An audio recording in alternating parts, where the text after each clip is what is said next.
Hello, everyone, and welcome to a fun video that we did last year, and we are returning to this year. We took a little break, a little vacation after the Oscar noms. It's a slow period in the season anyways.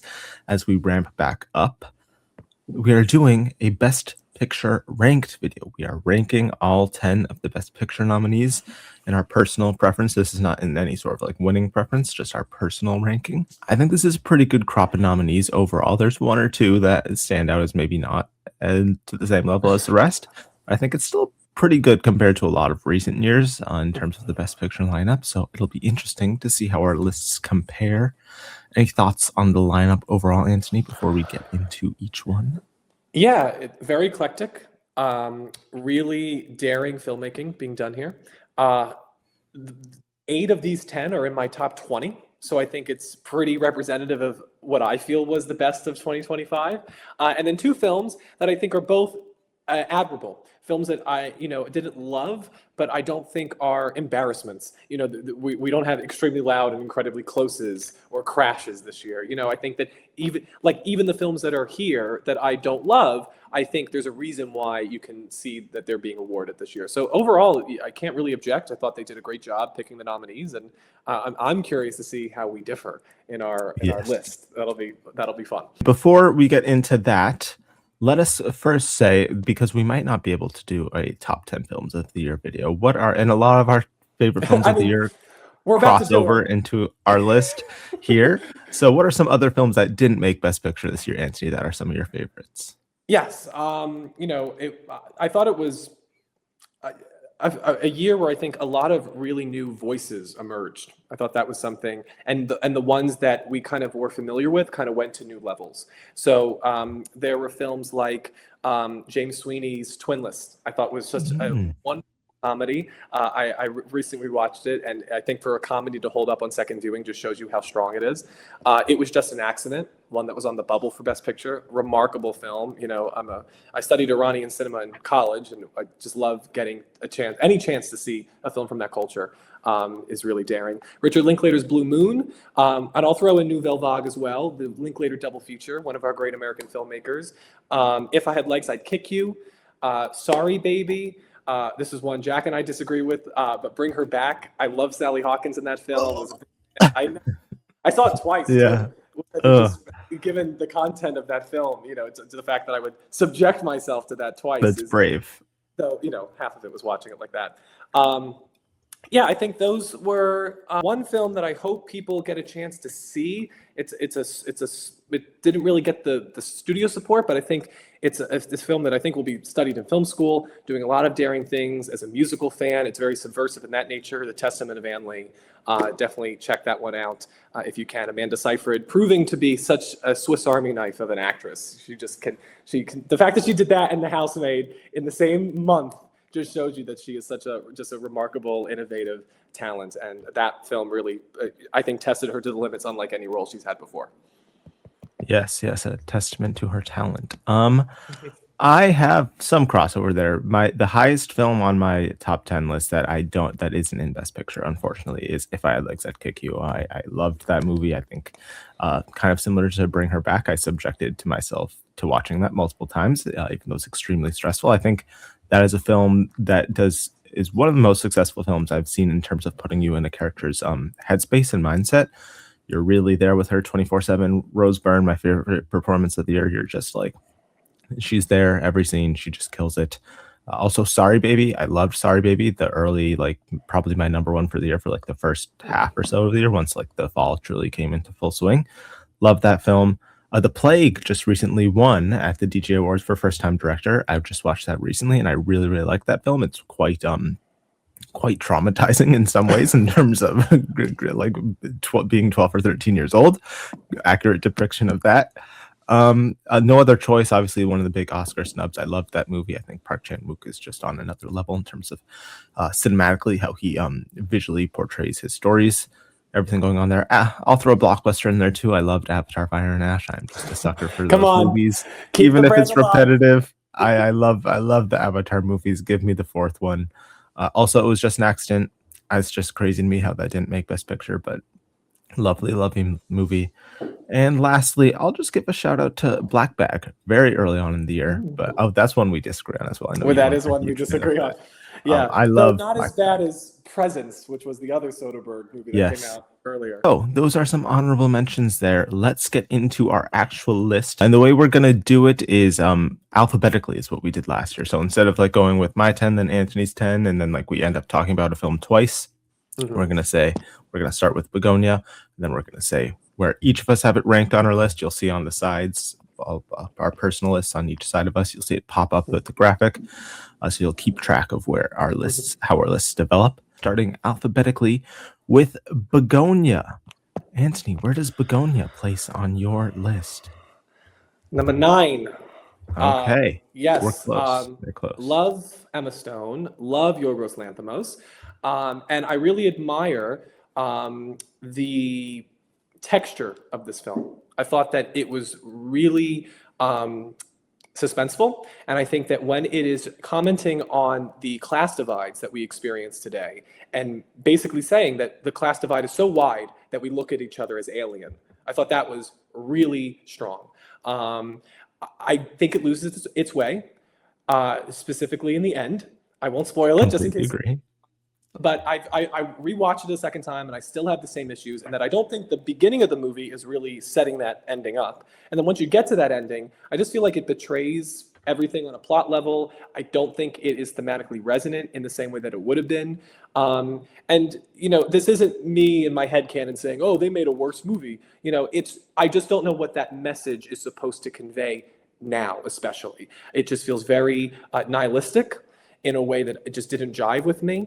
And so for those reasons, because the whole movie seems to hinge on this question, it does color how I look at the beginning of the film. That being said, I thought Jesse Plemons' work was phenomenal as this poor person who has to try to define himself while being trapped in so many of these emotional systems by people taking advantage of him. I thought how he rendered that character was beautiful. And I do think the fact that it kept me on edge for so long, I do give credit to the direction and the writing because of that. But I do think, the Olympics are on right now. It's all about how you dismount. It's all about how you finish. And if you can't get down the mountain, then it does color how we think of the whole athletic act. And I think that ending does sorely color the way that I look at Begonia overall.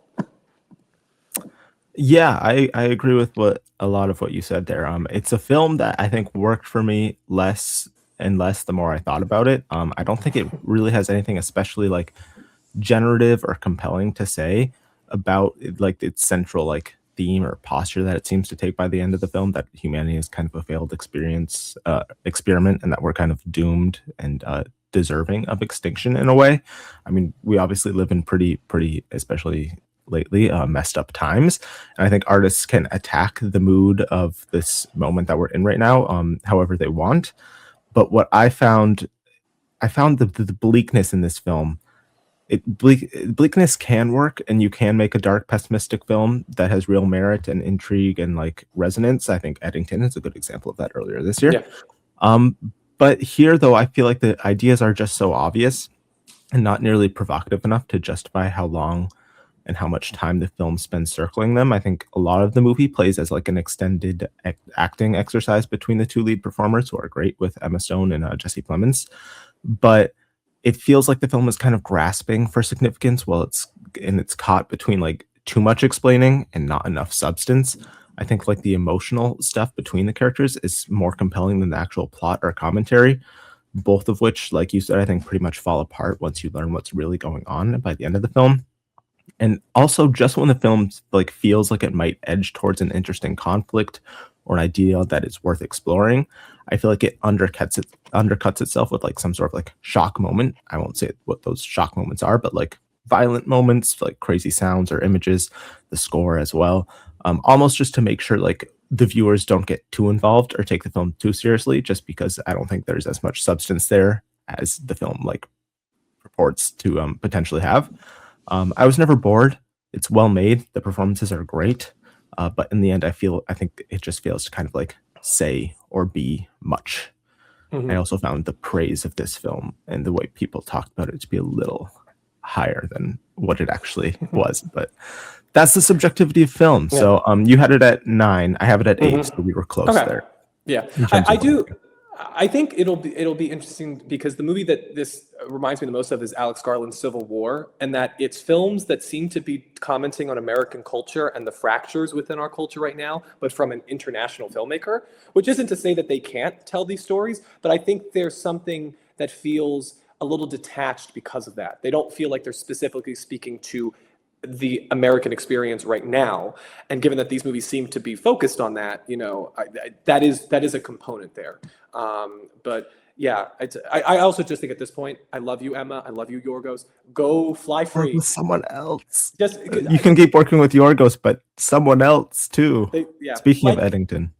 Eddington, which I assume we both think is the superior version of this movie, and Yes. I mean, I would even argue I think Emma Stone is more impactful in her limited screen time in Eddington, because frankly, when I rewatched Bugonia, knowing the ending, I didn't really see the seeds being planted.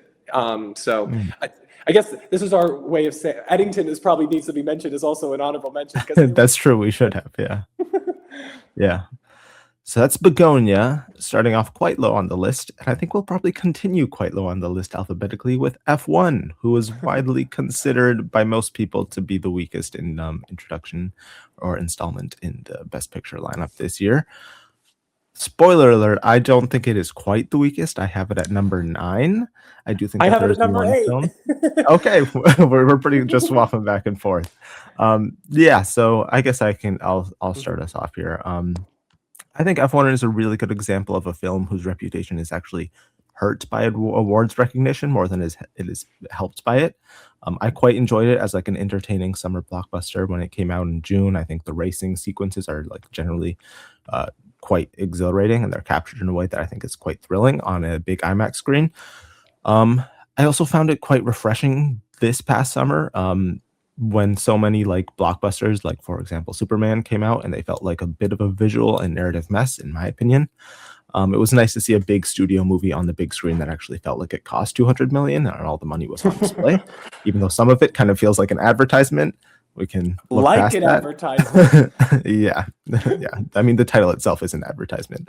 When your title is trademarked, I think that says all you when you have to put the movie after it. Yeah, exactly. Yeah. I think the story itself is quite basic and cliche. That's not always a problem. That kind of simplicity can work within blockbusters, and I think it works fine in a movie like this. I think it's serviceable enough. I honestly think the film's biggest hindrance in a way is Brad Pitt's performance.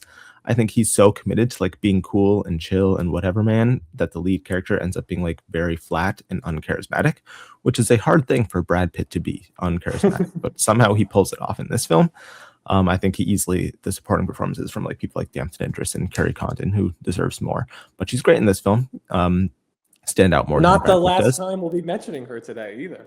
Oh, that's true. She's here twice. That's here twice. Yeah.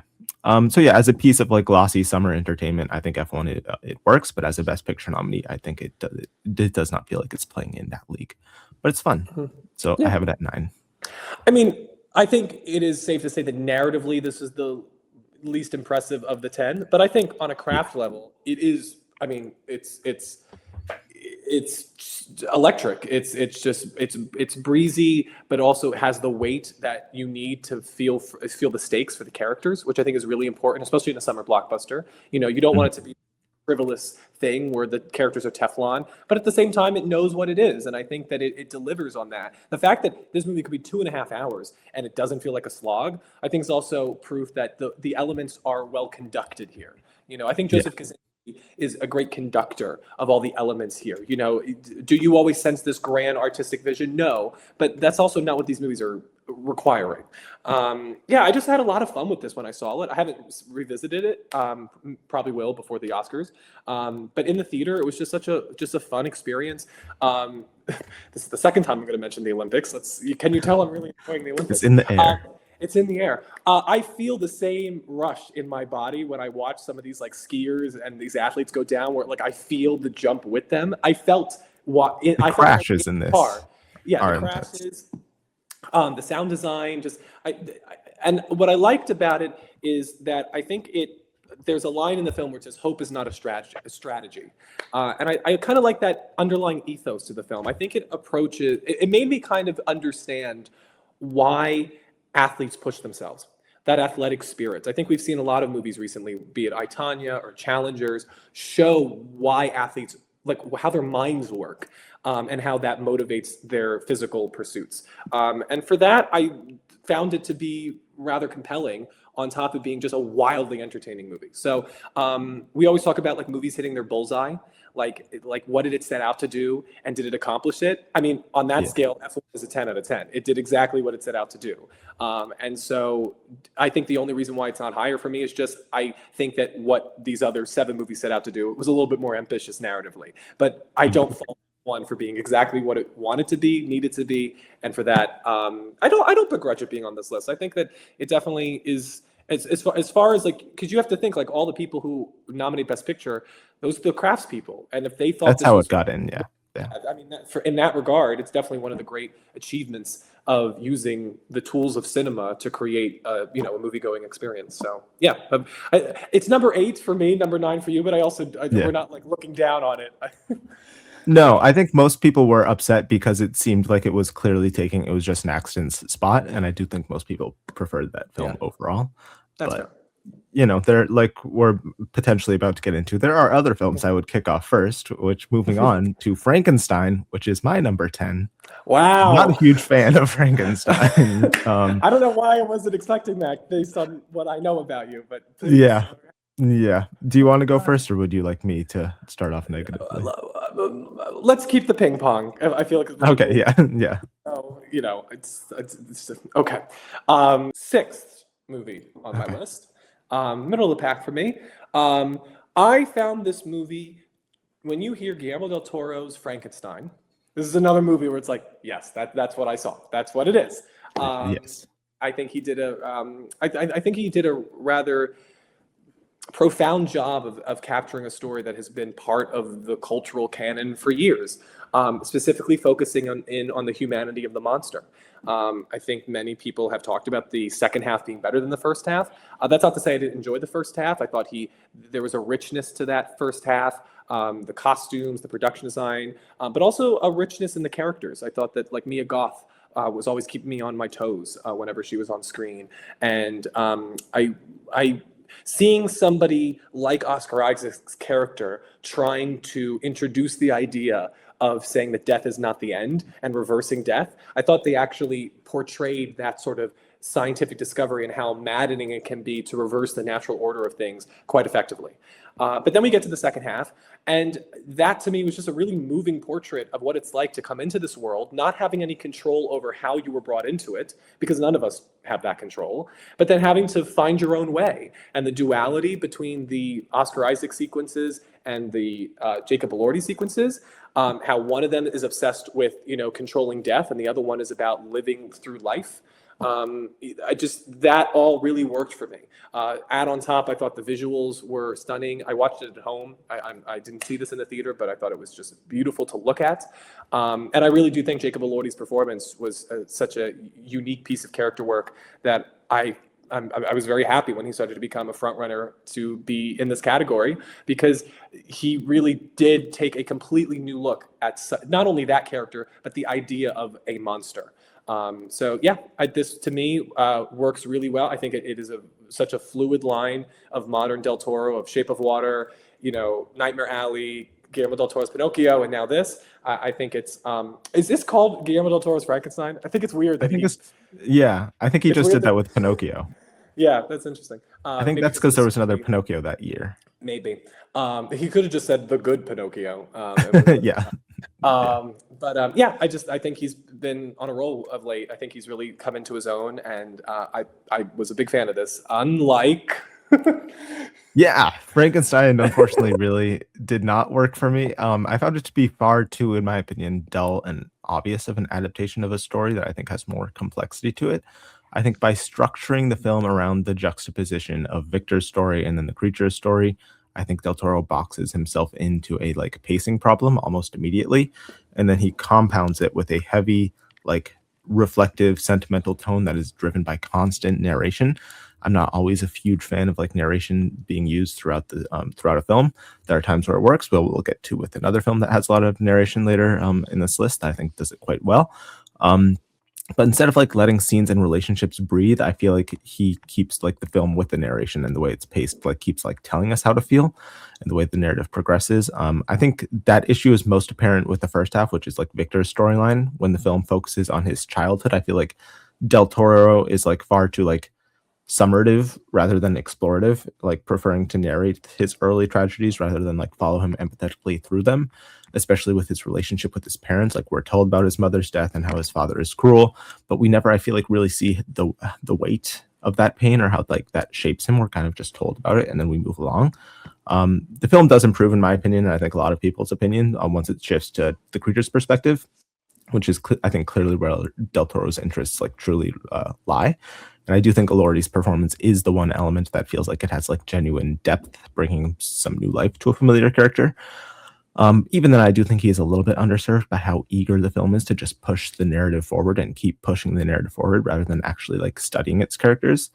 And despite Del Toro's professed love for the Mary Shelley novel, I do think so much of the nuance and complexity is he strips away in his adaptation. I think one of the most frustrating examples is the choice of making Victor's father so overtly cruel and abusive, whereas in the novel, I think it's pretty explicit that Victor came from a home of like mostly love. There may have been some times of not love, but he mostly came from a home of love. I just think it simplifies what should be a much more complex and nuanced story. So yeah, by the end, I feel like the film feels strangely one-dimensional, even resorting to, I think, the great line example of this, lines as blunt as "I am not the monster, you are." I just feel like we're just spelling it out for people at that point. Add into that like some weak, in my opinion, compared to his previous film cinematography. I left the film overall pretty disappointed, thinking it's pretty long but thin, and the Lordy was really the only thing that I think was worth writing home about. So, unfortunately, my least favorite of the nominees, but we've had much worse nominees that have been my number 10 in previous years. Mhm. So good list. And something's got to be 10. So, It does. It does. All right. What is next? Next up, Mr. alphabetically, we have Hamnet. Hamnet, Okay. Hamnet. A big, somehow it ended up being pretty controversial. And lots of people loving it, lots of people not loving it. Where do we land? Let me double check. I'm not sure where I ended up placing Hamnet on my list. I placed Hamnet at number 4. It is my 4th favorite of the Best Picture nominees. I think upon rewatch, I didn't love it as much as the first time around. I think that first watch, I like TIFF, that whole theater experience, I think was like, I mean, the film ends on such a high note. It's hard to not leave like just completely like wrecked, which I was. I cry at movies often. I'm a pretty easy crier, but this was like on another level for me. It was a very, very overwhelming emotional experience. Yeah, I was crying. But I think it's a very transcendent film in that way. Real quick on the ending, Yeah. because it's the one thing that gets me to not cry. We have to put a moratorium on that song because after Arrival, But it's his song. It's whose song? Max Richter. He did the score. I understand, but that song, you can't It'll after take you out. That is the Arrival song. I was just like, it's like if somebody started playing Another Day of Sun in another musical. It's like, that's La La Land. You can't take La La Land song. I don't know. It was used before Arrival, though. I'm aware, but it was so. There comes a point where, like, after like you don't use sympathy for the devil anymore after Scorsese. You just don't. Yeah. That was the one thing about that ending. Because it just took me out of it. I was like, this is Arrival. I think I know this score. Recently, I was like, stop using that song. Like, there just comes a point. There's so many pieces of classical music. And the rest of the score is quite good. So like just use some of that. But no, I agree. I would have preferred something else, but that is a very effective piece of music. So I do think it actually helps in terms of bringing those emotions out. If you don't recognize it, I do think it will take you out if you do recognize it. Photographic memory here, not helping. Yeah. But yeah, I think the way Chloe Zhao described the film as being about like love and death and how those experiences transform us through art. And I think that idea is not just thematic here. I think it's like the entire experience of watching the film. I think you leave it like different than you were when you first entered. And I think it's one of the most beautiful and cathartic portrayals of grief and healing from that grief that I've ever seen. And I think is a very powerful meditation on why we make art and where it comes from and how it can help heal us.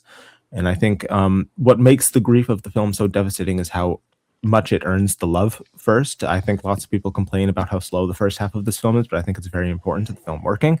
The bond between Agnes and Will is immediate and deeply felt. I think both Buckley and Mescal are incredible in this film. I think Buckley in particular gives an all-timer performance. Just incredible work from her. And I think also the connection between their children, especially Jacoby Jupe, who also is like one of the best children performances of like the last decade. He's incredible in this. Just simply through like expressions can make people. I think that final scene, what makes people cry at the end of the film, is what Jacoby Jupe does through his face acting. He's incredible. I think Mescal's grief, is quieter, but it's just as devastating. I think I'm really upset that he wasn't nominated. I think this is my favorite performances of his. Especially that scene like where he's upset with how the performer is performing Hamlet, and then he just keeps performing it back and forth to him. That's a great scene. And of course, like the final scene of the film is it's a great scene that any director will resonate with when you just so want to just give the performance for the actor, but line reading. Yep. No line readings. You broke a rule there, Will. No line readings. But yeah, and then that final scene is, I think, one of the most effective endings of the entire year. The whole staging of the play, I think, where Agnes sees her loss transformed into art, I think, is one of the most cathartic endings I've experienced of a film. It's a film that I think understands grief isn't something that you completely ever get over. It's something that you transform. So yeah, I really, really loved this film. I was quite moved by it, and I was quite disappointed by the way film Twitter, which is not the real world, but film Twitter has treated this film. I'm not on Twitter, so can't be on film Twitter. Yeah, happy for it. Good choice. This is my number 3. Wow. Yeah, you had it higher. Huh? Yeah, we're one off. It seems we're pretty close though. We're pretty close. Besides Frankenstein.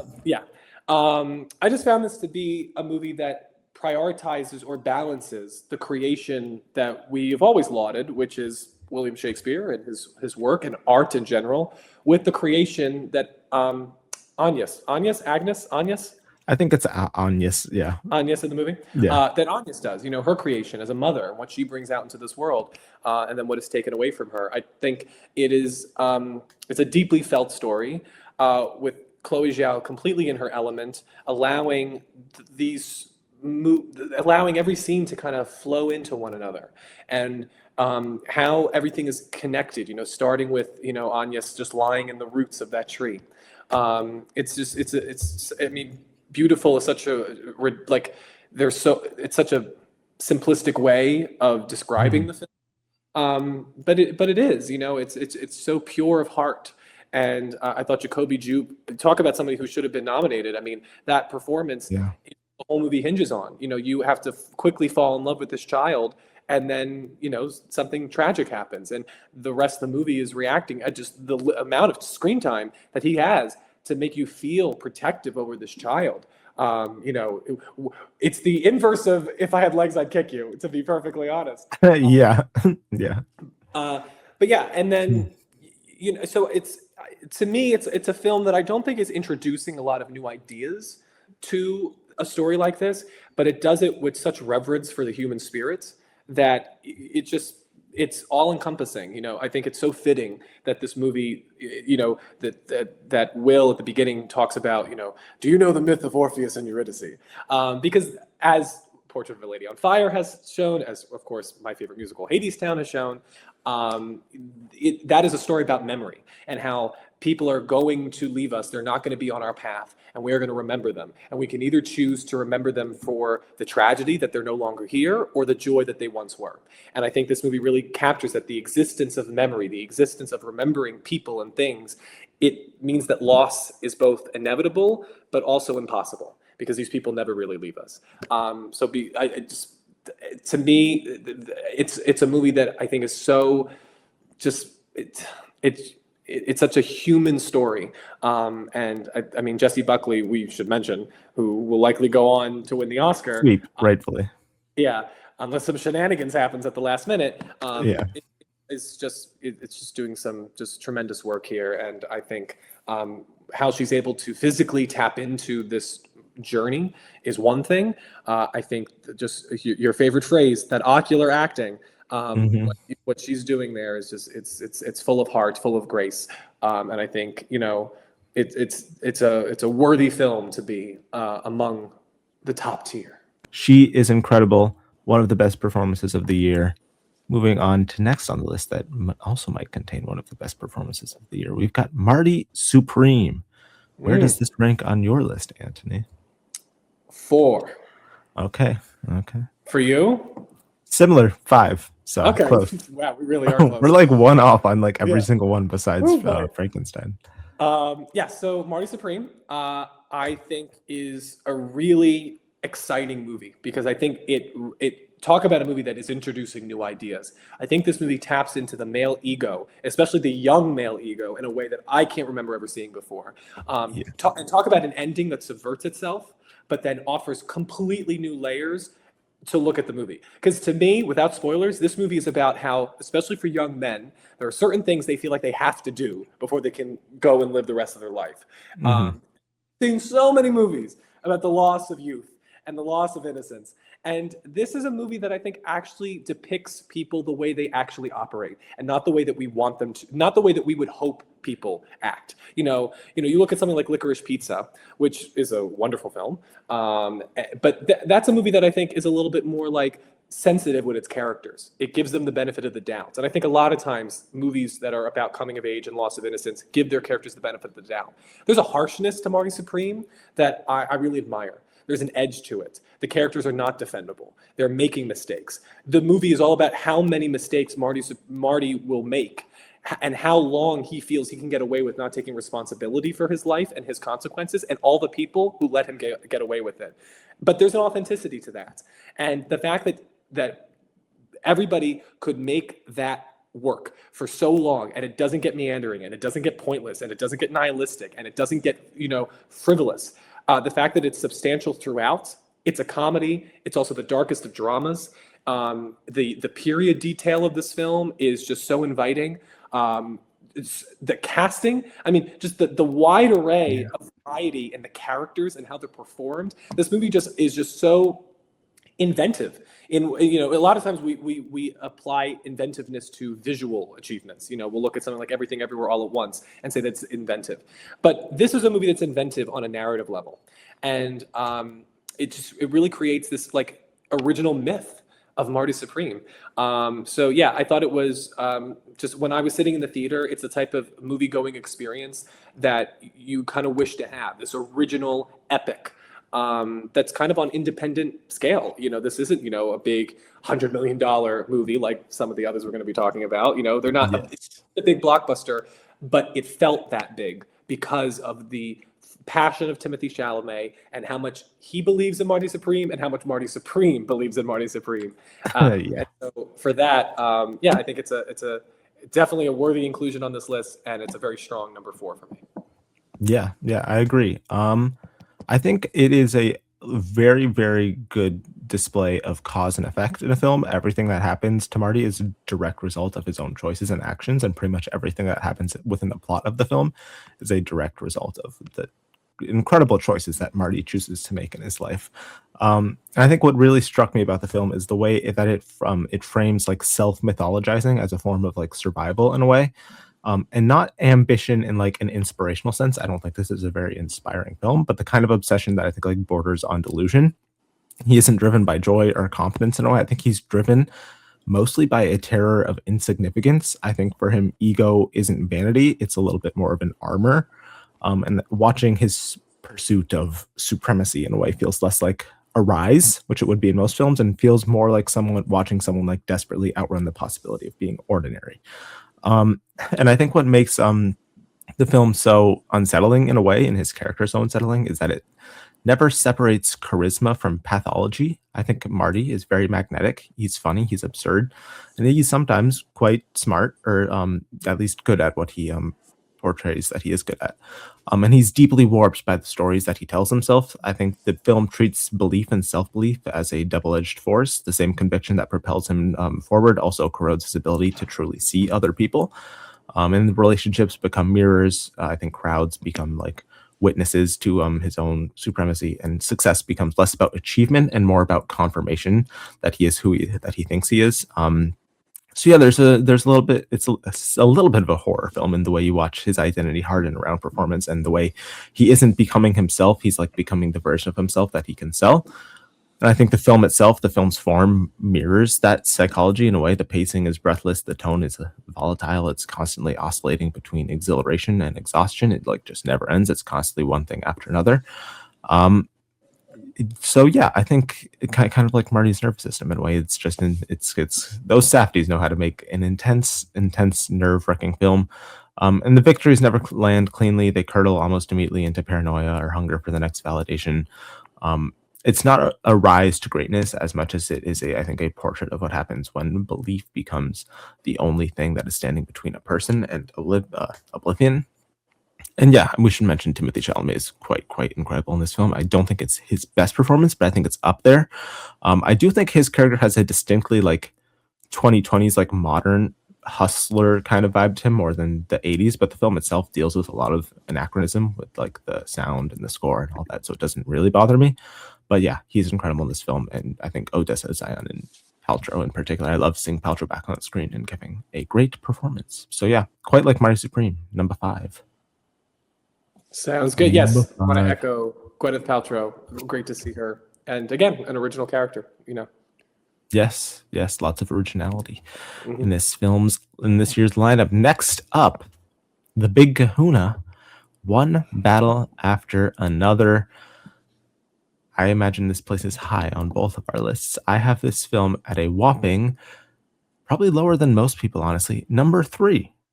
Oh, Number 3 on my list. well, we continued the tradition because Viva la One off. Revolution. I got number 2. Yep. Yeah. Yeah, take it away. Yeah. One battle after another. I mean, what is there to really say about this film that hasn't been said? It's obviously one of the most talked about best films of the year. The Metacritic score is crazy high. And I think what makes it powerful to me is its refusal to resolve the tension throughout the film, the tension between action and futility. The film is it's structured around movement, conflict, pursuit, escalation. It never lets that motion turn into triumph at all. It just keeps going. Each battle feels like it progresses and is more like repetition and return to the same emotional and ideological ground under slightly altered conditions as it goes throughout time. And instead of building towards catharsis, I think the film just keeps accumulating pressure and tension, suggesting that I think even like the title itself, suggesting that the struggle itself has become the condition rather than a means to an end. I think what also kept me hooked was its balance between inevitability with the sense of inevitability with like a real intimacy. The stakes are high, but the film never loses sight of why any of this matters and why it's all bit significant to these specific characters. And the connections between the characters, I think, especially the father-daughter relationship, quite earned. I think tonally, it's doing something quite genuinely quite impressive. It can be exhilarating and funny and also fiercely dramatic. All at the same time, it lets absurdity and threat exist side by side, and they never cancel each other out, which I think in a lot of films they could. Yeah, the filmmaking is very well. It's tight. It's controlled. The editing is obviously some of the best editing of the year. The way it just keeps moving and moving and moving, but it never rushes the most important beats of the film. The visuals themselves, I think, it's interesting. It just won. I forget. It just won a significant cinematography award that lots of people expected Sinners to win. I don't think this is extremely showy cinematography in the same way a movie like Sinners or Train Dreams could be, but I do think the visual itself here are quite impressive. Obviously, that final like car sequence up and down the hill is incredible cinematography, but I appreciate mostly how the visuals, the cinematography prioritize clarity over like big flash. I think I never, which is important in these films, and some of these other films don't achieve this. I never was confused on where characters were or where the scene was at. Like you could constantly know where and when everything was happening on the screen. So I appreciated that. And yeah, it's one of those movies that I feel like in the future, where just every scene is just so engaging. If I don't do this, but I know people of previous generations do. Like if I ever stumbled across it halfway through TV, like on cable or something, I just have to stop whatever I was doing, just watch it all the way to the end, just because each scene is just so good that you would be. When do you stop? Yeah, you at the When's end. a good time to pause? Yeah. So, and all the performances are great ensemble. I love seeing Tiana Taylor getting all the attention she's getting this year, because that's my favorite performance in the film. I think she's genuinely quite electric, and I think you feel her presence throughout the entire film. So yeah, quite great film. Probably lower than most people at number 3, but still great movie. Yeah, I mean, I don't want to waste our time because I thought you kind of surmised it beautifully. I think it shoots you out of a bullet, and Yeah. that bullet does not lose its momentum for 167 minutes. It's just Paul Thomas Anderson at the top of his at the top peak of what he can achieve uniquely as a filmmaker, and he has such a wonderful ensemble to help him deliver this. As you said, it's a vastly intimate portrait Yeah. of how much you are willing to do for what you care about, and the differences between people who care about ideologies and the people who care about people. And the fact that a line like "It's me, it's your dad" can have the resonance that it does. Yeah. Of course, you can't set aside that it also has one of the great Leonardo DiCaprio performances of all time. His funniest performance, I think. He's exactly what the movie asks for and more.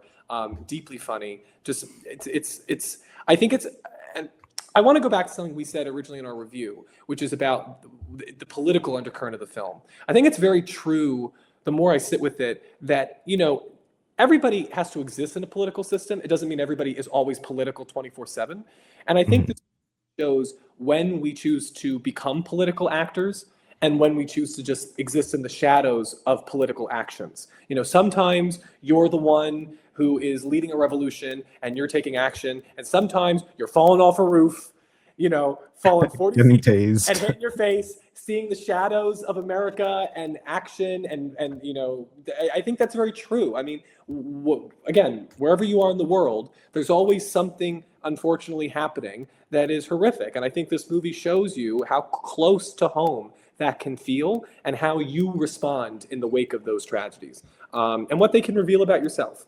So I think it's a very astute film that, again, if it wins Best Picture, not only, even though it's number 2 and it's your number 3, I don't think either one of us are going to begrudge it winning Best Picture. And I think it will join, it probably gets very close to the top of that list as far as Best Picture winners, and just being among some of the best to ever win that prize. So Paul Thomas Anderson, thank you. Keep doing what you're doing. The most Anthony thing that I said, you surmised it beautifully. I'm going to leave it there, and then I talked for 3 minutes. So No, you added on top of it. You get to start first on this next one, which I don't know how I would surmise it, and I have no clue how you feel about it, honestly. One of the few. The Secret Agent. Where is this landing on your list? It is my number 10. This is okay. Wow. So here's the thing. I think there's a lot to admire about the film. I think that it really captures its time and place really effectively. It has a lot of integrity to it on a character level. And it's a great mood piece for what it's trying to depict in what it was like to live in this period of political unrest. And I think there are scenes that are stunning. The opening scene where we have this little police interrogation, I mean, it was chilling. And Wagner Moura, I think, is delivering a great presence throughout the film. This was just a movie where the parts are better than the whole. I kept waiting to lock into the story. It has a lot of different frameworks, and I don't think I don't know if all of them communicated together effectively for me. And ultimately, I was left there thinking that there was a much more focused version that could have achieved what I could see the director was trying to achieve. But also tonally, I felt there was a little bit of an imbalance. It would go from these really intense moments of danger to a little, chopped off leg hopping around. And so that was like, which, people, and I've seen very intelligent, film critics and film lovers defend the film, share their love for the film, and I don't disagree. It's just not the movie that I saw. There was just a little bit of a distance between the film wanting to love the film on its terms and not being able to actually get there. So for me, it's number 10. But again, it is by no means a movie that I begrudge being here, even if there are definitely many more movies that I would put in. And I will now pass it to somebody who I think liked it a little bit more than me. Little bit. Probably neither of us have it quite as high as our Brazilian fans would like. I have it at number 7. I agree with a lot of what you said. I think I enjoy thinking about this film more than I enjoyed the actual experience of watching it. The more I think about it afterwards, and a lot of the metaphors and like the visuals and all that, the more I'm like, this is a very, very well done, brilliant in a way movie. But the experience of watching it is just it is quite slow and not plot driven. And I, like you said, I struggled at moments to be completely hooked into the story. I think what makes this film stick out the most to me is kind of similar to what you were talking about with Hamnet, is the aspect of memory in a way. And I think something that I think I'm here also touched on last year, a similar time period in Brazilian history. And just memory, who has the right to it, who loses it, who controls it, and what happens in a regime or a country that tries to erase its own past. I think that idea is embedded directly into the way that the film is structured, the way it is not told linearly, and the way it's like split between two time frames of like the era of the military dictatorship and the actual present, where we have students who are doing research and investigation in an attempt to like reconstruct something that only survived because of the erasing in fragments. The main character's story, Armando, I think can only be understood because it's too late. Justice isn't even a possibility. He isn't framed as a victim in a way of a corrupt state. He becomes something I think a little more chilling than that. He's just a person who disappears. He just becomes a name reduced to a footnote. He becomes an image in a newspaper. I think the film deliberately denies us the spectacle of what happens to him in, I think, a very profound particular way. Yeah, a profound way. I think it's a great, just like I'm Still Here last year, encapsulation of this time period and why we should be examining the history of some of these countries and time periods and regimes in the present moment. But yeah, there's no punishment, there's no closure, there's no institutional reckoning. There's really, in a way, only forgetting, and that's why it's important to keep remembering. And yeah, I agree. Wagner Moura gives one of, in my opinion, the most compelling performances of the year. Like we were talking about earlier, ocular acting. I think he's doing a lot of that here. He also is doing a task that another actor nominated in the same category as him is also doing in terms of playing. In my opinion, I think he's playing 3 different characters in this film. I know that there's technically 2, but there's one character who has 2 different versions of himself that I think also involves a lot of performing. So one of my favorite performances of 2.5. 2.5. Yeah. He's incredible. I think, like you said, the film was beautifully shot and directed. The production design, the costume design, it's beautiful to look at. But yeah, I did struggle with the film's length and pacing and the occasional lack of like actual narrative propulsion. But it has stayed with me in a way. It is a film that I do still think about a lot. It's one that I've found myself appreciating more in reflection rather than actually in the moment of watching it. Yeah. Like So, the idea of the movie, I think, is something that is I hold closer than like the actual movie itself or the act of watching it. Yeah. I also want to just mention the cinematography of the film is stunning, and it shows you that even, you know, because you would think based on the description of the film, oh, it's going to be so gray and colorless because it depicts what it's like to live in this time period. Nah, this just the colors pop. It really they just pop, and they're just so lively in the palette of the film. So yes, again. This isn't one of the better years. Great My lineup. number 10 is not a movie that, again, this is not a stinker, so. No, not at all. Not where was that at on your all. list? That was my number 7. So Okay. So not too far. middle-ish. Okay. Yeah, not too dissimilar. Sorry, Brazilian fans. We like the movie. It just I had I'm Still Here ranked quite high last year, I think. So you know, it's a back and forth, the pendulum. Next up, we have Sentimental Value. I guess speaking of pendulum going back and forth, I guess can start us off here, where I have Sentimental Value placed as my number 2 in the lineup here. Okay. I quite loved this movie, especially upon a rewatch. And as I talked to more people about the film, I found that most people quite enjoy the film a lot more on their second watch than on their first. But yeah, it really hit me as a film that understands that family history isn't something that you really quite resolve. It's something that you learn how to live with and how to carry.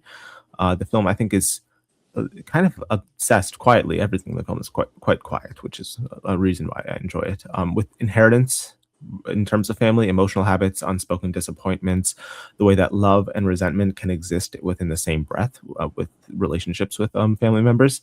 And what I adored the most about it, and why I think it's just my style of filmmaking is how restrained it is. It never announces its themes or begs for emotion. It trusts that the smallest of gestures in terms of performances, a withheld reaction, a half-finished thought, even the way the characters' faces move or the way they breathe. I think it can contain an entire past and an entire history within this family. Watching it feels like recognizing something you didn't quite have the language for about your own relationships, especially those shaped more by absence than conflict. There's not a lot of direct conflict here. There's just a lot of absence in terms of the particular relationships with the father in particular. Yeah. I mean, you could argue that it's the absence in all of their lives that is what they're coming up against. That's the conflict. Yeah. It's the lack of their lives. It's a rather, I think, stunning portrait of active depression in that way. It is, and it's not, once again, quite obvious about that. I think there are some people who don't realize what is going on with the lead character until it is quite explicitly said towards the end of the film.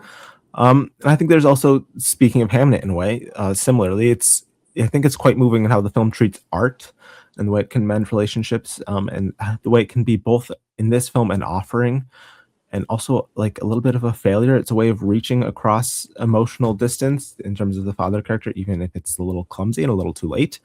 That sincerity between selfishness and that can like contrast between sincerity and selfishness, I think, between wanting to be understood and being fundamentally limited in how well you can understand other people, I think is where the film truly gets its ache. All the performances are incredible. Renata Reinsve and Stellan Skarsgård are excellent. I think the way they portray the relationship and the distance between these characters, and also I think a lot of the similarities between them, which is probably why there is a little bit of conflict there, which you find in families. Incredible. They give the performances that feel slow and like inevitable reveals of people that you actually know in real life. I think it's been, my opinion, the best acted film of the year, but performance-wise, but really surprised me here is Inga Ibsdottir Lilius and how she just, in my opinion, quietly anchors the film.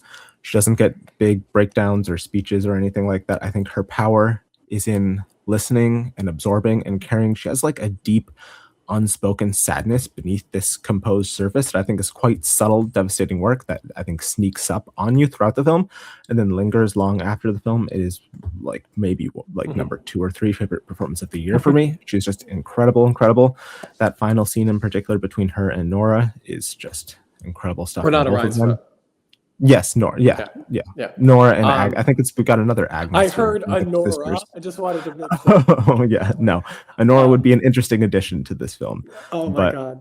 Yeah. Also, I did rewatch it, so I can now pray. Listen, I never said it was bad. I just felt like the other one. Oh, Inga. On first viewing, Inga is very good. And I think similarly, I was rewatching Spotlight. Similarly to Rachel McAdams in that film, similar to All in One Battle After Another, the whole movie is in their eyes. They just hold a facet of emotional truth in them. So again, I think this is a film we agree on. It's number 5 for me, but it's a very strong number 5. I think it's a film that just really, you talked about how it interprets how we use artistic structures to understand ourselves. I think it also is a great example of how architecture and how a place, home can really define us, and how that can be an external manifestation of what we feel inside. How Joachim Trier films the locations and that house in particular, I think is really moving and really unifies our physical selves with the physical world we embody. It's just a very emotionally authentic, not manipulative film. I think this movie could be very manipulative because of what it's talking about. It could have been up its own ass because it's about filmmaking. Could have been sentimental. It could have been sentimental. I don't think it's super sentimental. It could have been saccharine. And I think that would have definitely taken away from the film. Every moment feels earned, and there's something about watching people search for meaning. And I think the last look between Renata Reinsve and Stellan Skarsgård kind of acknowledges that there's still distance there. This isn't not everything is repaired. Yes. And I've seen people complain about the ending feeling like too tidy, too neat of a resolution. Yeah. But I think you need to look a little deeper, and there's temporary resolve there, just like he had with I think Agnes' Inga's character when they were filming. But in the moment of filming, of course his attention is going to be more directly on them. I mean, listen, it's not my place to say this is the way to read a movie, but the fact that the movie ends with a deconstructed house, Not Hmm. a not a They're not well-kept, embracing. They're and still they're a not in the distant. same house. I No. just think, but I mean, this is why European films are so engaging, because they're Yes. able to be open-ended and to be more challenging, and they can be not slow in a lethargic way, but slow in a way that allows you to ponder its ideas. And so, yeah, I think it's a movie that doesn't. It's a movie about how everybody is looking for closure, but then they all kind of realize that closure doesn't exist. And I find Yeah. that to be true, but a thing that we need to keep saying, because I think people waste their lives looking for closure in places where they're never going to get it, because you won't get it anywhere really. Even when you get closure, it's something that could become undone tomorrow. So just enjoy the moment for what it is. Mhm. And shout out to Elle Fanning, who I think is such a, Yes. she comes into this family and it represents such a unique energy. And I think it might be my favorite performance of hers. And the journey that she takes is just, it brought me to tears. So yeah, Yeah. it's a great film. And speak now, are we hypocritical if we say that, do we want more Renata Reinsfeld Joachim Trier Mhm. team ups? Because I feel like our first instinct would be yes, but then are we just making the same mistake that we made with Emma and Yorgos? Should they part ways now? Is this their Poor Things? I know Renata does have a film coming up because of course I'm always keeping an eye on the next Oscars season. She does have a film with another, I forget his name, another European director with also Sebastian Stan in it next year that I think will be a A contender. So different she man is, reunion. yeah, it is, yeah. So I think she I think will continue to work with more directors. Unlike, I think Emma just kind of seemed pretty the last few years committed to pretty much just Yorgos. I want to see an Inga doing anything with anyone collaboration. I need her Yes. to be in more films immediately. Next up is Sinners. And I think it's fitting that you get to start here because I Yes. guess we'll start more positively than negatively. But yes. Yes. So listen, there's always a couple movies every year that I revisit, and I come to see in a new light. And usually that's because there were either certain factors when I saw the film where I was expecting one thing and there was something else, and there was too much whiplash in the moment to process, or just I get to sit with the ideas more. Never though has one of those movies. Like for instance, last year was A Real Pain. That was a movie where I was mixed on, and then came into my Okay. time. Never has one of those movies risen to the number one spot. But not only is this number one on this list, it is my favorite movie of the year. And I just am really blown away by Ryan Coogler, because this is now 2 movies in a row where he has challenged me in such a profound way. Because with this and Wakanda Forever, I think he is completely rewriting the Hollywood studio system. I think that and I think it makes sense because that structure, the stories that have been told in that system for a millennium, for 100 years, for a century. That's the word. Yeah. Not a millennia. A little too much. Yeah, a century. It hasn't involved voices like Ryan Coogler, and I think with Mhm. Black Panther, and now with the Sinners, he has introduced a new way of telling stories, and that to me is really exciting. I think we can, quickly talk about the craft. I mean, the cinematography, the Yeah. score, the look of the film, the production, the world it creates is so immersive, is so just incredibly inviting, and I think completely paints this portrait of a heightened 1920s that fits the genre elements in play, but also it is rooted in the history that it is trying to capture with integrity.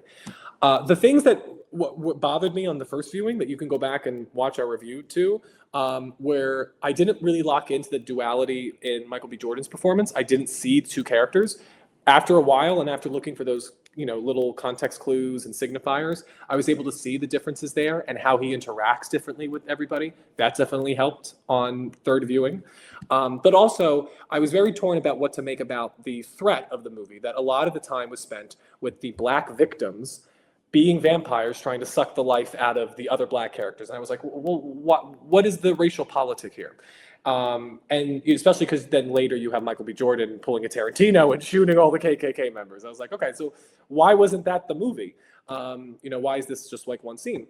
And to me, what I thought was very daring, and again, it's the type of story that I don't think many white filmmakers would tell, which is then why we haven't seen it, is that for Black people in the 1920s, I think it's safe to say that they were haunted by the spirits, by the ghosts of their friends, their families, who their lives were taken away savagely by people who were racist and bigoted. And the idea that they would be haunted by those individuals, that they would be the people trying to take them to the other side, I just found to be a really just palpably felt theme and threat that, again, shows that Coogler is doing new things with his storytelling. He's not playing it safe. And the fact that he can do stuff that is so daring, like that I Lied to You sequence, that captures how exciting art is, which so many films do, but also how dark it is. That art can lead us on such a dark path that it envelops this entire juke joint in tragedy. You know, again, that's something that we don't see a lot of filmmakers acknowledge, the darkness that our art can unleash within us and within other people. The fact that he can do these just incredible things, but also make a movie that is so wildly entertaining, a movie that is so watchable, and that has such just electricity and just oozes cool. I just really admire. I think that it is a movie that now I feel like I could introduce to anybody. It's like one of those movies that like Devil Wears Prada. I can put that on in front of anybody, and you know what? If you don't like it, that's okay. But I don't feel like it's not one of those movies like, oh, I wish they liked this. Like, if you don't like it, that says more about you than it does about the movie. And I kind of feel that way about Sinners in this way. That it's a movie that I think I can trust to anybody to be such a bastion of what cinema can be, what it is now, and what it could be in the future. So I'm very happy it's the most Oscar-nominated movie in history. I would be totally fine. The last month, there was a groundswell in this one Best Picture, because I do think Ryan Coogler might be the most necessary filmmaker making movies today. I think that he's rewriting cinematic form, and I am all the better for it. And I love that he challenged me enough that even months later, I was like, let me give this one more shot. And I'm glad I did, because it's number one, and a very strong number one at that. Yes. I feel a little bummered because now you should have gotten second here. I don't dislike Sinners at all. I want to make that clear. In the first Where case is it scenario for is you? it's my number 6. Okay, So that's not so bad. right in the middle. It's not incredibly low. Yeah, I agree with a lot of the positive things you've said about the film. I think it starts quite strong, building like a very intense, like simmering atmosphere in its first hour. That first hour is my favorite part of the film, where it's more just establishing the setting and the characters and all that. It's a little bit of a slow burn in a way.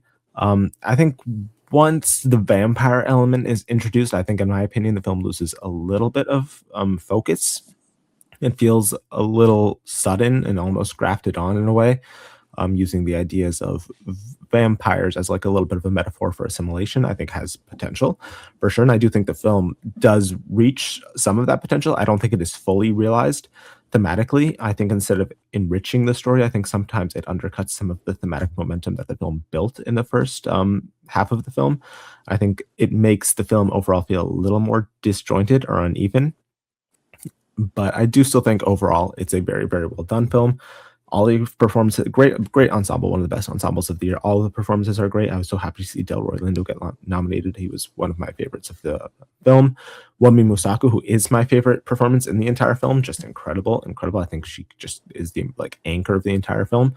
I was happy to see her eventually. It was interesting because even like when the film first came out, we were like never really considered her as a possibility. It wasn't really until she started like winning like Gotham Awards and stuff like that, we're like, is this actually going to happen? It just felt like something that was too good to be true. So I'm happy that it did actually end up happening. I do think overall, I think Coogler clearly wants to interrogate ideas about identity, belonging, and assimilation here. But I think sometimes those ambitions take backseat to the genre aspects of the film. I think the film has a lot of intelligence and style to it, but I think its conclusion overall, the conclusion of the film, I feel like there's just some potential that was left unexplored. And I think the way that the payoff never lands the way that I think the first hour completely promised that it might. I just do think thematically it's maybe not quite completely there for me, but I think overall as a film, it completely works. It's thrilling throughout the entire time. It's very entertaining, great performances at technical level. It's well done.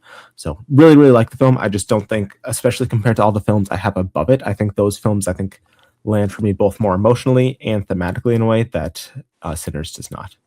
So that is why All it's right. my number 6. Our final film on the list here, Train Dreams, which if you look at the graph on the side, obviously has taken my number 1 spot. It's the And only this is spot left. fitting, because wait, oh no, I think it's my number 7. I thought it was going to be my number 7, 6, close, and we were going to switch. close. Yeah. All right, well then let me go. Do you want me to go first? That way we can end on And positively, yes, yeah. I'll let you do that. Well, I you're found positive as well, of course. yeah, yeah. To me, the only reason why this is number 7, it's a little lower down. It's just it's a little slight. It's a slice of life. You know, it doesn't have the biggest aspirations, but it knows the scale that its story necessitates, and it operates beautifully within it. It is, I think, the cinematographic achievement of the year. Mhm. The cinematography of this movie is mind-boggling. It just it's a movie. You know, people are like, oh, it looks like a moving painting.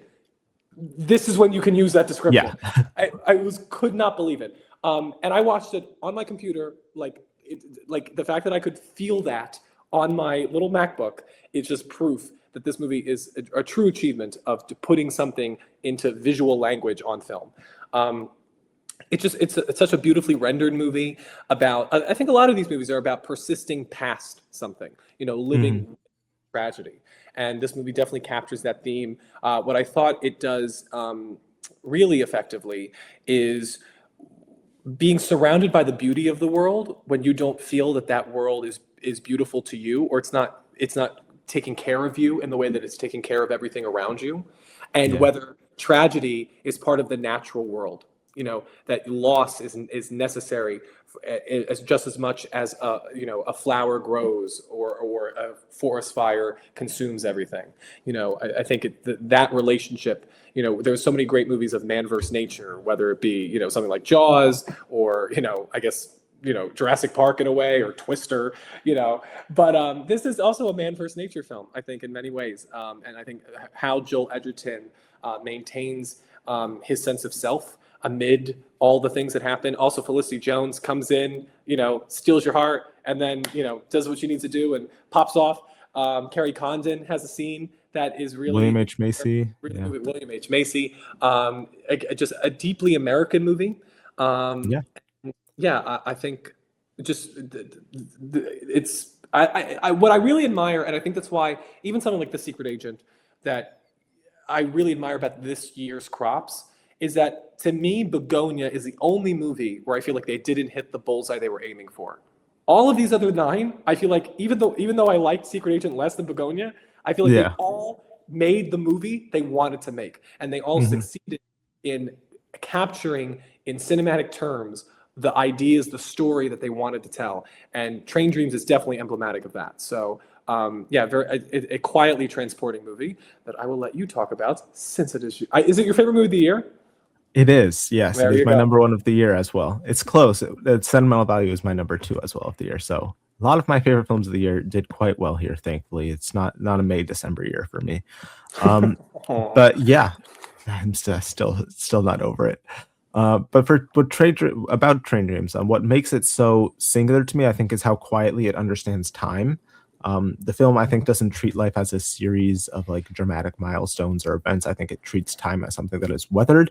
It's shaped by labor, landscape, relationships, long stretches of time. It resists the urge to explain or underline meaning. I think it lets it all accumulate over time the way that the years slowly do, slowly, unevenly, and often, without the person who is living it realizing what has already slipped past them. Watching it feels like less like following a story and more like living in someone else's memory in a way. And I think, like you said, the film is beautifully shot, the natural world beautifully captured, easily my favorite cinematography of the year. I'm lucky to have seen it on 70 millimeter multiple times at this point, so it's incredible on the big screen. The score is also incredible. I saw it with a live orchestra, one of my favorite scores of the year by Bryce Dessner. But the relationship to the natural world, I do think, is key to the film. I think the way it depicts nature, it isn't romanticized or cruel. I think it's indifferent. It's big, it's vast. I love the way they portray the trees, so vast. It's enduring. Humanity and human effort feels almost temporary against nature, but never meaningless.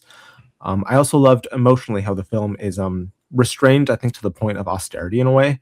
and that's where the power lives. Grief, love, longing, they're all expressed, I think, through absence, what's missing and what can't be recovered. And I think the film trusts the audience in a way to sit with that emptiness. And I do think the film trusts the audience, just in the pacing and everything. I think it's a film that really does trust its audience rather than like laying things out for you. And I think in a cinematic landscape that often confuses scale with significance, I think Train Dreams finds its profundity in the ordinary, and in the permanence and the fleeting moments. I think it's a quiet reminder that life's lived far from history's spotlight or just the spotlight in general still carry immense depth, and immense importance. Even if it's a simple life, I think there's still a lot to be explored and talked about there. I think cinema is one of the ways that we can honor those types of life. Yeah, just a very poetic film. It's something that makes such a simple life feel so grand and epic in a way and monumental. So really, really adored Train Dreams. Also, Joel Edgerton, just incredible. I really, really wish he got Oscar nominated. Incredible work from him. And like you said, all the other cast members who pop in and out are also very, very good. So yeah, Train Dreams is my number one. We've done it all. We've gone through the entire 10 of this year's Best Picture list. Any final thoughts before we ask the audience members to put their lists down below? What would be the movie if you could, let's say you don't have to take out one, even though we both know at this point what one we would take out, because we would take out a number 10. It's available right there. I might have, in a weird way, I might take out Bugonia and keep Secret Agent in, even though it was my number 10. It's interesting. What would be the one movie you would add to this list? I would take out Frankenstein, and I would add If I Had Legs, I'd Kick You. Okay. I'm really torn because I feel like It Was Just an Accident matters more. I know, that's what I was thinking. Like, it's lower on my list, but it should be in here. Yeah, but I mean, I really talk about a movie that was like a virus within me and just planted its eggs and didn't leave. Weapons is a movie that I've seen 4 times now. Yeah. And I can't. As I'm writing, like I'll be writing screenplays and stuff. I just like something will pop in. It's like, oh, Weapons did that. Oh, that's cool. Yeah. And then I'll watch Weapons again. I'm like, this is insane. It was a great year. It really was. Yeah. Do we both agree that One Battle After Another will likely win Best Picture, but there is not we cannot completely write off the possibility that Sinners could surprise and win Best Picture? I think right now, I just see lots of people immediately, even with the DGA this past week, people were like, maybe Ryan Coogler can win. Obviously didn't happen. I do think PTA is locked for that. I do think there's a world where Sinners does win Best Picture, but I think just right now, I think that's a lot of like looking towards the future. I think when you look at the facts right in front of you right now, it seems pretty clear to me that it's still going to be one battle, but there's a world where Sinners wins both SAG Ensemble and PGA. And that's a pretty deadly combo. So I do think there's a world where it does win, and then PTA wins director. We get a split there. But right now, I mean, I think people were rightfully so quite taken aback by the 16 nominations Sinners got. I think people maybe undersold the fact that One Battle still got 13 nominations and was one off from director. A measly 13. It's not like it disappointed, not like they didn't like it. So I do think it is a race for sure, but I still think it is One Battle. Yeah, I mean, I also think the fact that Coogler will be awarded in screenplay is helpful. Our lists this year were much more similar. Last year, I think Wicked was Wicked your number 1 and my number 10. Then Nickel Boys was my number 1. We both had Amelia Perez at 10 because we both agreed that of course. Yeah. Despite our differing opinions on the movie, I think I liked it more than you. But that it just probably wasn't to the standard of Best Picture, and also everything, all the baggage of it. Probably there were other movies to fill that spot. But then my number 1 was Wicked. My number 9 was Nickel Boys. Your number 1 was Nickel Boys. Yes. Wicked. Yeah. We're always. We agree more this year. Yeah. We're a little more balanced this year. Yeah. The wavelength is a little bit more narrow. Yeah. Who knows what next season will entail? Keep your The eye Odyssey out number 1, and if you don't have it there, you're wrong. For predictions or for favorites? All of the above. Okay. Fair enough. We have 4 Sandra Hüller movies coming up this year, so we have a lot to look forward to. Project Hail Mary. I see people doing that. I have doubts. I have doubts. Oh, but we'll save that for our whenever after the season ends, and we'll do our. Maybe have to look back on how we did super early this time last year. So, but that's for the future. That's the end of this video. So comment your rankings down below. Which of our takes offended you the most? Please be kind about it. I don't think we have anything too crazy here. I don't think anything worth being attacked over, but you never know. It's the internet. They'll find the a Wicked reason. fans have left. They've left at this point. There's nothing for them to I'm stick still around here. I'm sorry. Yeah, I'm still here, a Best Picture nominee. But yes, comment your rankings and thoughts down below. Like the video, subscribe to stay tuned for the rest of award season. And thank you all for watching, and goodbye.